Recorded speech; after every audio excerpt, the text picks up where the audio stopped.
தான் பிருந்தாவனத்தில் 700 வருடங்கள் நான் வாழ்ந்திருந்து கேட்டவர்களெல்லாம் கேட்டதை கொடுக்குறேன்னு சொல்றாருன்னா அவ்வளவு புண்ணியங்களை பண்ணி வச்சிருக்காரு. தப்போ சக்தியும் தியான சக்தியும் அதிகம், மந்திர சக்தி அதிகமாக இருக்கிறவங்களுக்கு முடியும். அதுதான் நம்ம கருவிலே திருவாக இருக்கிறதும். பிறக்கிறப்பே அது அப்படி பிறந்துருக்கணும். பிரகலாதன் பார்த்தீங்கன்னா கருவிலே திரு 12 வருஷ காலம் கர்ப்பம், கஜகர்ப்பம். ராகவா லாரன்ஸ் அவருக்கு ஆக்சுவலாக தீர்க்க முடியாத நோய் இருந்து அவங்க அம்மா ராகவேந்திரர் கோயிலுக்கு அங்கே மந்திராலயம் போய் இருந்து விரதம் மேற்கொண்டு அந்த நோய் ராகவேந்திரனால் தீர்க்கப்பட்ட பிறகு லாரன்ஸ் ராகவேந்திரா லாரன்ஸாக மாறினா இன்னைக்கு அவர்.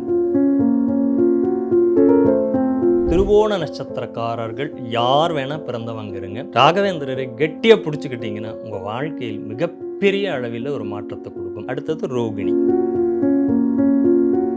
யோபக்தியா குரு ராகவேந்திர சரணத்வந்தம் ஸ்மரன் எப்படேது ஸ்தோத்திரம் திவ்யமிதம் சதா நிகழ்வே தஸ்யாசுகம் கஞ்சனா. யார் இந்த ஸ்லோகத்தை சொல்கிறாங்களோ அவங்களுக்கு அசுகமே இருக்காது அப்படின்னு சொல்லி முடிக்கிறப்போ உள்ள இருந்து அவர் சொல்கிறார் சாட்சி ஹயாசியோத்ரஹிங்கிறார்.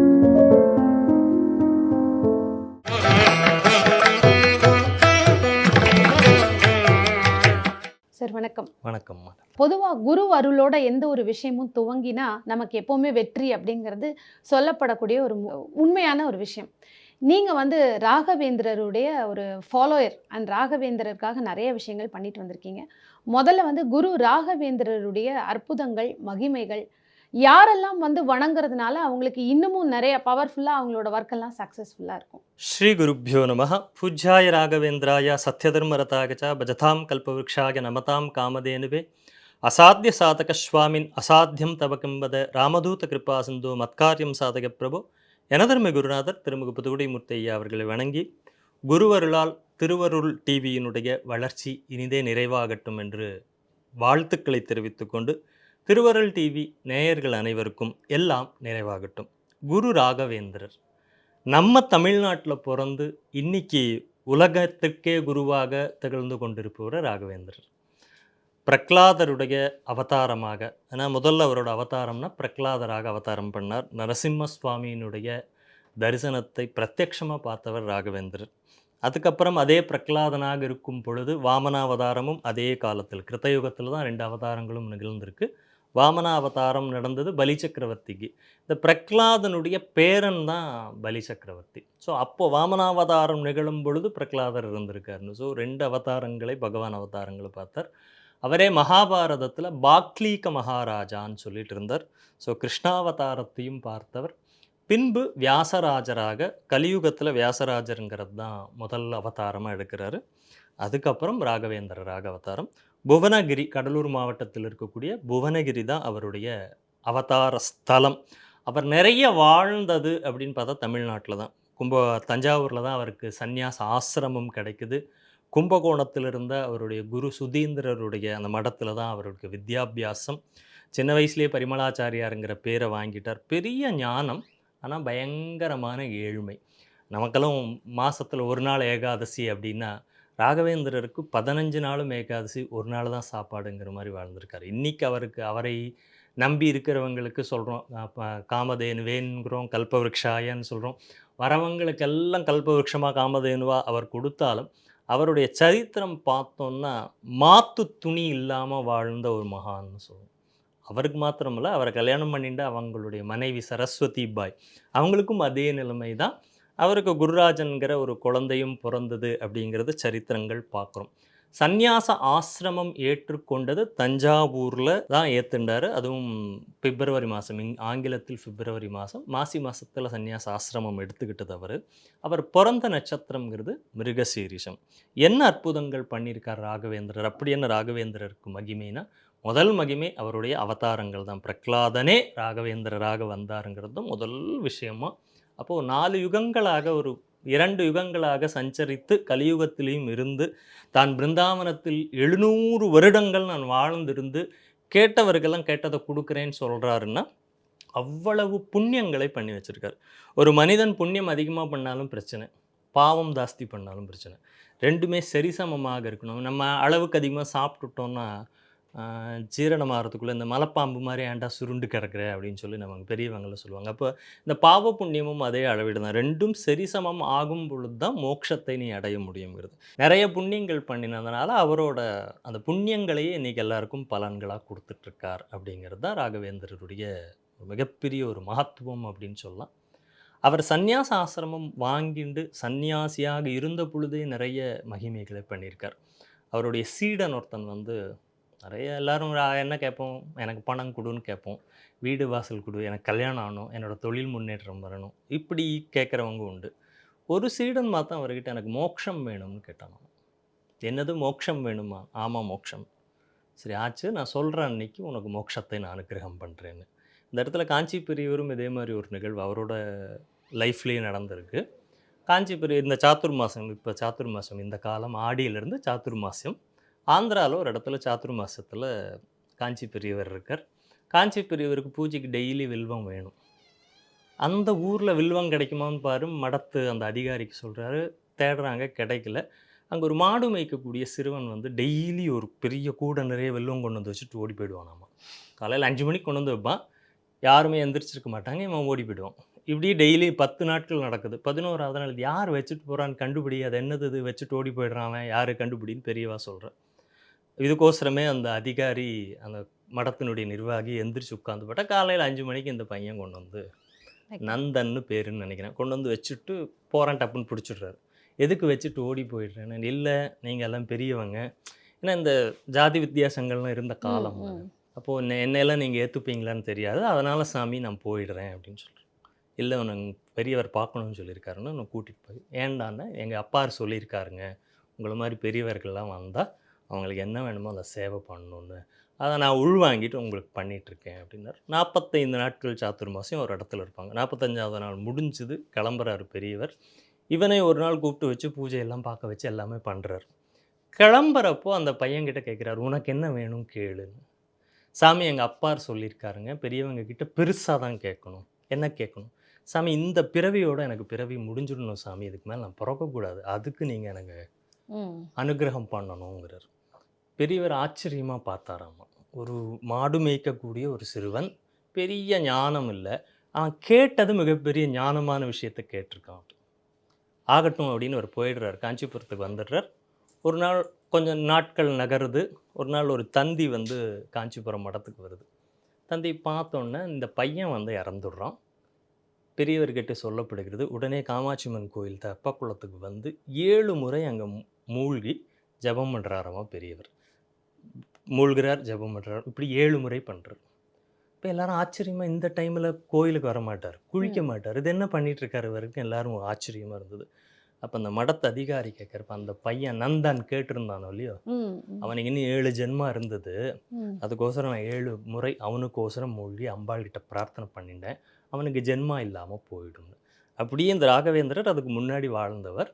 அந்த சீடன் கேட்டதுக்கு ஒரு நாள் அதுக்கு ஒரு நிர்ணயம் பண்ணுறார். ஒரு நாளை நிர்ணயம் பண்ணி அக்னிகுண்டம் வளர்த்துறாங்க. நம்மெல்லாம் நம்பி குதிப்போமான்னு தெரில. குருவார்த்தையை பரிபாலனம் பண்ணணுங்கிறது ரொம்ப முக்கியம். அப்போ அன்னைக்கு பண்ணி அந்த பையனெல்லாம் சுத்தபத்தமாக வந்து குதிங்கிறார். யோசிக்காமல் அந்த பையன் குதிச்சான். அதில் கூட இருக்கிற சீடர்கள்லாம் முட்டாளானீங்கன்னு ராகவேந்திரரை கேட்டாங்க. இப்படி நீங்கள் உங்களை கொலை பண்ண குற்றம் உங்களுக்கு வந்துடும் சொல்ல, எல்லாரும் என்னை தொட்டுண்டு அந்த புகையை பாருங்கன்னு. அவரை தொட்டுட்டு அந்த புகையில பார்த்தா தேவர்கள் வந்து அந்த பையனை சசரீரமாக மேலே மோட்சத்துக்கு கூட்டிகிட்டு போயிட்டுருக்காங்களாமா. அப்படி ஒரு மகிமையை பண்ணுவார். ராகவேந்திரா படத்தில் பார்க்கலாம், மாம்பழ ரசத்துக்குள்ள ஒரு குழந்தை விழுந்து இறந்து போயிடும். அங்கே அந்த தேசாயோட வீட்டுக்கு வந்திருப்பாரு. அங்கே அந்த குழந்தை இறந்துடும். இப்போ அவங்க தீர்த்தம் வாங்கிக்க பிரசாதம் கொடுக்க கூப்பிடுவாங்க. இல்லை வரல, எனக்கு இந்த மாதிரி தீட்டு வந்துடுது. என் ராமன் வந்த இடத்துல அதெல்லாம் நடக்காது, கூட்டின்னு வாங்கிட்டார். அந்த சரீரத்தை கொண்டு வந்து போட்டோன்னே இவர் ஜபம் பண்ணி தீர்த்தம் தெளிக்கிறாரு. அந்த குழந்தை எழுந்திருக்கு. இது எப்படி நிகழும், இதெல்லாம் சாத்தியமா அப்படின்னா, தப்போ சக்தியும் தியான சக்தியும் அதிகம், மந்திர சக்தி அதிகமாக இருக்கிறவங்களுக்கும் முடியும்.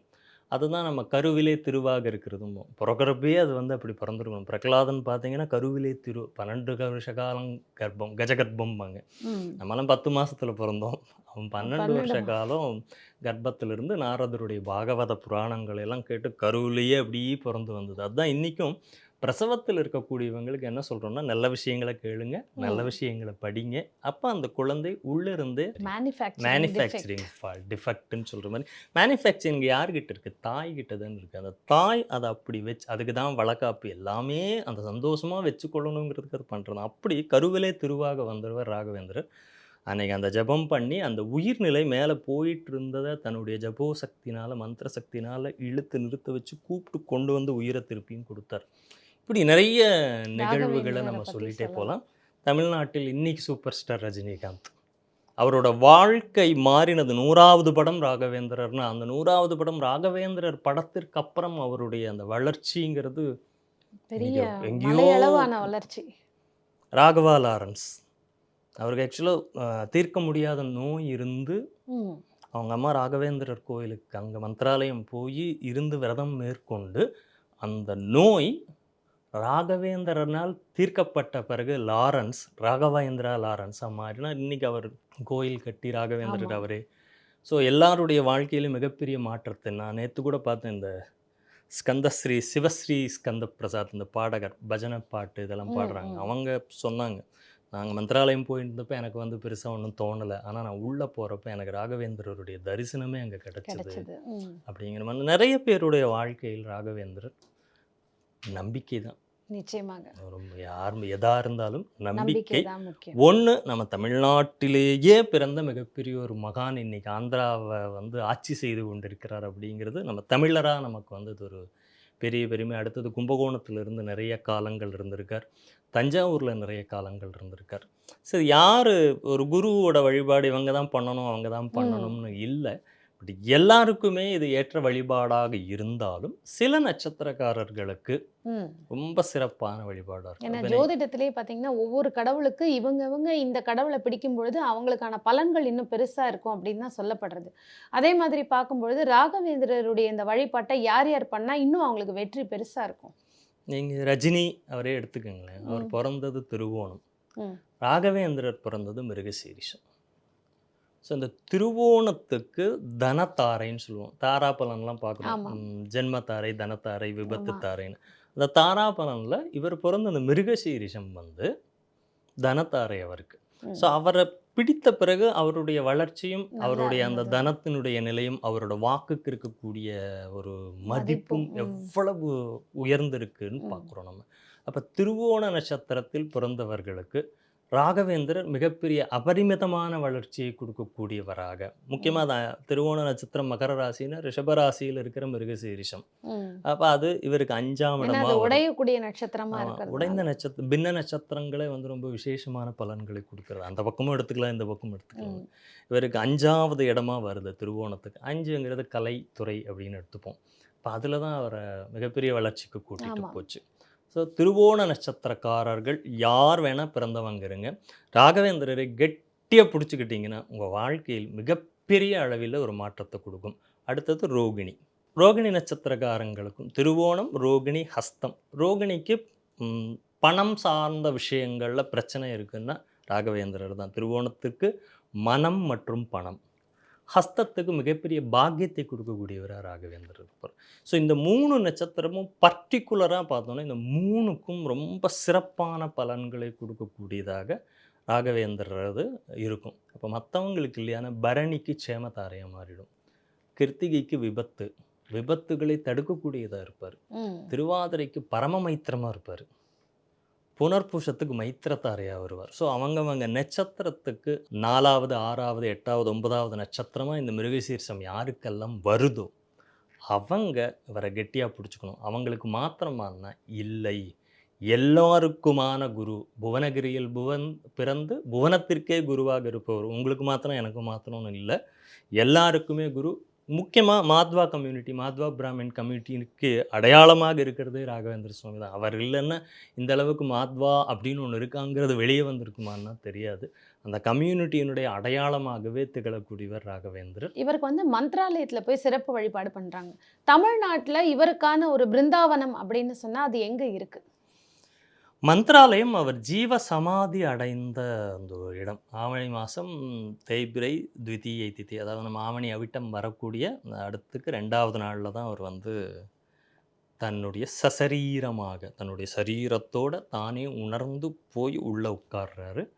ஜீவசமாதி நிலைங்கிறது யோக நிலையில மிகப்பெரிய உன்னத நிலை அப்படின்னு சொல்லணும். அந்த ம். நாக்கு வந்து உள்ள போய் இங்க இருக்கிற அந்த சுரபிய தொடணுமாமா. தொட்டுட்டா அந்த சரீரம் எதுவுமே ஆகாது அப்படிங்கிறாங்க. அப்பேற்பட்ட யோகாபியாசமும் அவர்கிட்ட இருந்திருக்கு. அப்படி ஜீவசமாதி நிலையை அடைந்து தனக்கு தெரிந்து இப்படி தான் பிருந்தாவனம் கட்டணும், எனக்கு இப்படி தான் எல்லாமே பண்ணணும், இத்தனை சாலிக்கிராமங்கள உள்ள போடணும், நெறைய சொல்லிட்டு தான் அவர் இதாயிருக்கார். ம். ராமர் அமர்ந்த ராமருடைய பாதம் பட்ட அந்த கல்லுல தான் தனக்கு பிருந்தாவனம் பண்ணணும்னு சொல்லி அவர் பிருந்தாவனம் ஆயிருக்கார். பிருந்தாவனம் ஆன உடனே மகிமை பண்ணியிருக்கார்.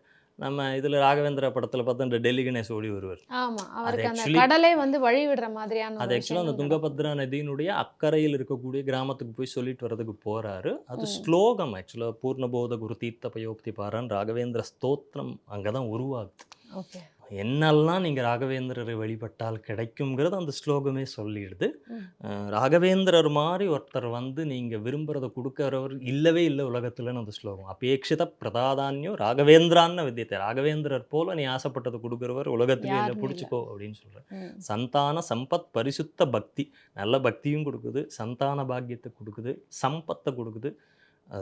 இந்த நம்ம சம்சார சாகரம்ங்கிறதுலேருந்து என்னை தூக்குவிடு குருநாதான்னு தான் அது வேண்டுது. ம். சம்சாரே அக்ஷய சாகரே பிரகிருதித்தோ காதே சதா துஸ்தரே, எனக்கு எப்போ பார்த்தாலும் பிரச்சனைகள் தான், இதுலேருந்து என்னை மேலே தூக்கி விடு அப்படிங்கிறது தான். அப்படி முதல் அதிசயம் நடந்தது அவர் இதுலன்னா பிருந்தாவனம் ஆன உடனே நடந்த அதிசயம்னா அந்த அப்பண்ணாச்சாரியாருக்கு அந்த நதி வழிவிட்டு இங்கே வந்து ம். சேர்ந்து அந்த ஸ்லோகத்தை அவர் முடிப்பார். ம்.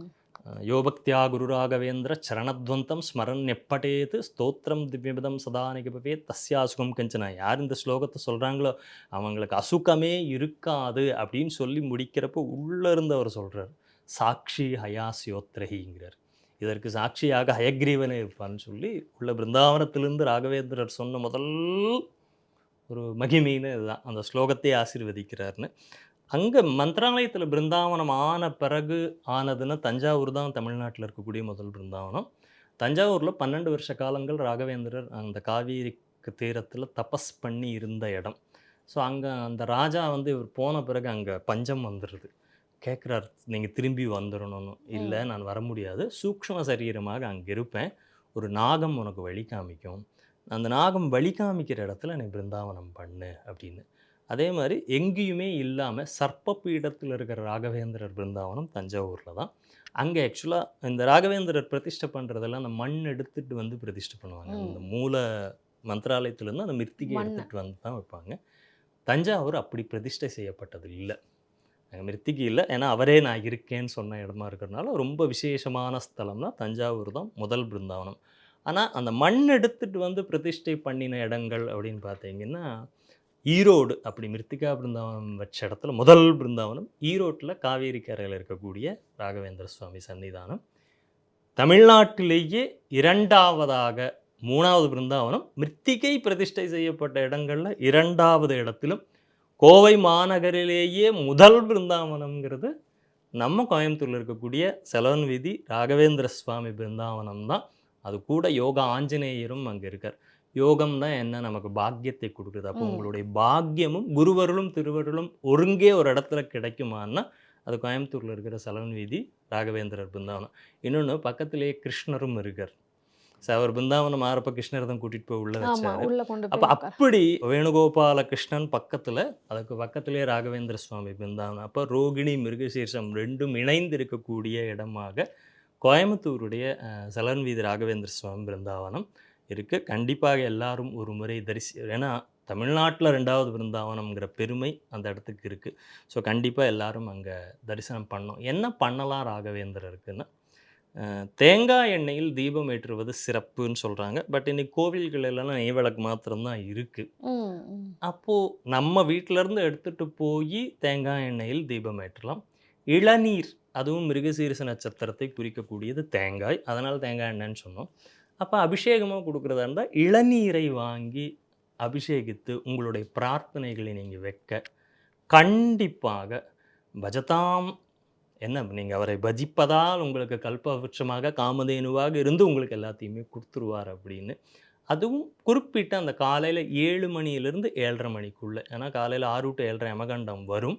யமகண்டத்தினுடைய கடைசி அரை மணி நேரத்தில் நீங்கள் ராகவேந்திரர் பிருந்தாவனம் இருக்கக்கூடிய எங்கே வேணால் போங்க. அங்கே போய் இந்த விளக்கேற்றி இளநீர் அபிஷேகம் இந்த ஒரு மாதம் பண்ண மாட்டாங்க.